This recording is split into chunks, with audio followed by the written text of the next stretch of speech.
বাচ্চা কার? কেউ আছে? মাশাআল্লাহ, কি সুন্দর বাচ্চাটা। না জানি কার বাচ্চা কোথায় ফালাই হয়ে গেছে। অঙ্কলের মধ্যে, বৃষ্টির মধ্যে এই বাচ্চাটা বইরা আসলে তুই দিকে তুই আনছস। এই বাচ্চা তুই পালবি?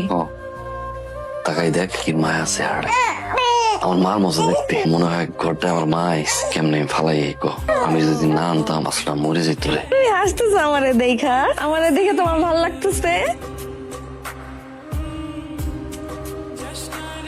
এই যে যাইতেছো স্কুলে, হারুর কথা ঠিকঠাক মতো শুনবা। না শুনুন না, হয়তানি করবা না। করুন দুষ্টামি করুন না। সত্যি সত্যি পাখি মায়ের কেমন আছো? মাশাআল্লাহ। আচ্ছা আমি না প্রত্যেকদিন স্কুল বাসের দেখি ওই আন্টিটা মোর দিকে তাকায় আছে, আবার টুমোটার দিকে তাকায় আছে, আবার দেশি আমার দিকে তাকায় আছে। কিন্তু কিছু করে না। ঘটনা নাকি ভালোবাসা করো নাকি? করি। তাহলে বিয়ে করো না কেন? দেখ ভালোবাসার গল্পে আম্মা একটা করে ভিলেন থাকে। আমাকে ভালোবাসার গল্পে দাদু সে ভিলেন। এই সিমরি তোর বয়স কত? এই বয়সে সামে সিকন তুই ভালোবাসার কথা জিগেলি এক থাবড় দিলাম আমাকে এলাম। আপনি কবে মরবেন? মরে তোমার বাপের বিয়েটা হয়। আমি ইনলাইনে পড়বো কবে কোন তো? বাপের মতন ফাজিল হইছো না। ও মা ইনলাইনে পড়ুন না। তো কোশ্চেন যদি বেঁচে থাকতে আপনার মায়ের সাথে আমার বাবার বিয়ে দিবেন না। এবার আপনি মরে যান, আপনার জন্য তোকে বিয়ে হইতেছে না। পাকনামি করো। আমার কি আছে? আপনি মরে তোমার বাবার বিয়েটা দিতে পারি। থাপ্পড় দিয়ে তোর দাঁত ফালাই থাপ্পড় দিব, একদম ইটে মাঠে ফেটাই দিব। পাড়া।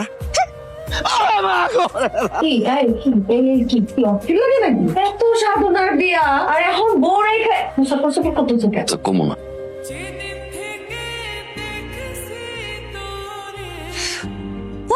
পাখি কেউ আছেন? ও পাখি আব্বা।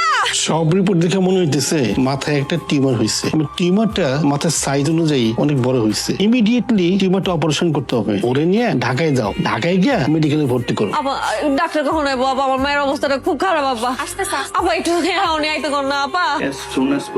আমরা ওর ব্যবস্থা করতেছি। লাভ নাই, কোনো লাভ নাই। ওয়ার্ডে ভর্তি রোগীর আগে অপারেশন করব নাকি যারা বারান্দায়? তাই কইতাছি এখনো সময় আছে। মায়েরা চিকিৎসাটা করো, টাকা পয়সা খরচা করো, অপারেশনটা করাও। আমার টাকা পয়সা থাকলে মাইয়েটার তো মেসে রাখতাম না। পছন্দ এটাকে আমার টান ব্যবস্থা করেন না। আল্লাহর দোহাই লাগে ভাই। রাখো মিয়া, এখানে আবেগ টাবেগের কোনো দাম নাই। আবেগ দিয়া জীবন চলে না। মায়া মইরা গেলে লাশ নিয়ে যাইতে গেলেও কিন্তু পাত্তিক খরচ করো। তাড়াতাড়ি করো। ভাই শোনেন, আপনার মায়াডারে যদি বাঁচাইতে চান তাহলে একটা বেসরকারি হাসপাতালে নিয়ে যান। এখানকার যে সিরিয়াল, না মায়ের বাঁচাইতে পারবেন না। পাখির অপারেশন করাটা জরুরি। আপনারা এখনো বসে আছেন কেন? ওর অপারেশনের জন্য লাখ 5 টাকার মতো খরচ হবে। টাকাটা অ্যারেঞ্জ করুন। টাকাটা যত তাড়াতাড়ি অ্যারেঞ্জ করতে পারবেন ওর জন্য রিস্কটা কমে যায়। কিছু মনে না করে একটা কথা কই স্যার, আমরা গ্রামের সহজ মানুষ। আমি স্যার ওই মাটির পুতুল বানাই আর কি। গরিব মানুষ তো 5 টাকা অনেক টাকা কমাইতে পারবেন স্যার। দেখুন বিষয়টা তো আমার হাতে না, টাকাটার ব্যবস্থা করতেই হবে। এতগুলো টাকা তুমি কই পাইবা? কেউ না কেউ তো আছে না, সাহায্য করবো। মাংসের 7-5 মন বিক্রি।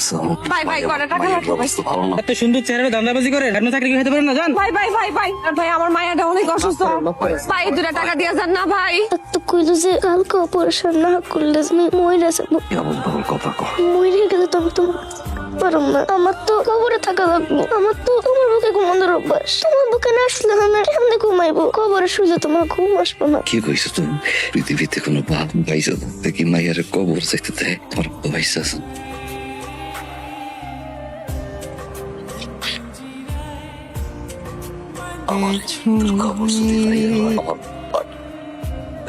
মৃত্যুর পর সব টিভি চ্যানেল ঠিকই আমার বাবার নিউজ করে, কিন্তু মৃত্যুর আগে কেউ করে না। এই সেই হাসপাতাল, যে হাসপাতালের ছাদ থেকে লাফ দিয়ে জীবন দিয়েছে এক বাচ্চার বাবা। নিজের মেয়ের জীবন বাঁচানোর জন্য জীবন দিলেন তার বাবা। দেখতে পাচ্ছেন বাবা অনেক মিস করতেছি তোমাকে। আমার এই বিশেষ দিনে তুমি নাই, অনেক মিস করতেছি বাবা তোমাকে। পৃথিবীতে কোনো বাপ পাইছো মায়ের কবর চাইতে দেয়?